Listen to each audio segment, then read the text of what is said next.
is the National Weather Service office in Wilmington, Ohio. The preceding signal was a test of the weather radio station WXJ93 Cridersville, Ohio, public warning system. During potentially dangerous weather situations, specially built receivers can be automatically activated by the signal to warn of the impending hazard.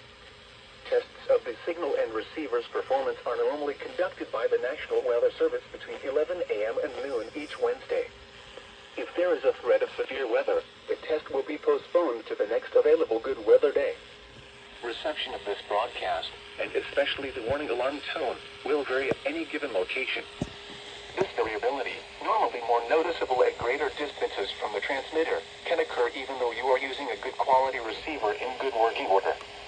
The warning alarm tone will be activated for hazardous watches and warnings for the following counties: Allen, Auglaize, Defiance, Hancock, Harding, Logan, Mercer, Paulding, Putnam, Shelby, Van Wert, and Wyandotte.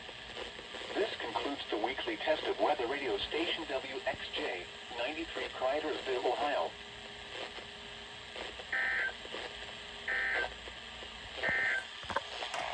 Now here is the official National Weather Service forecast for West Central Ohio.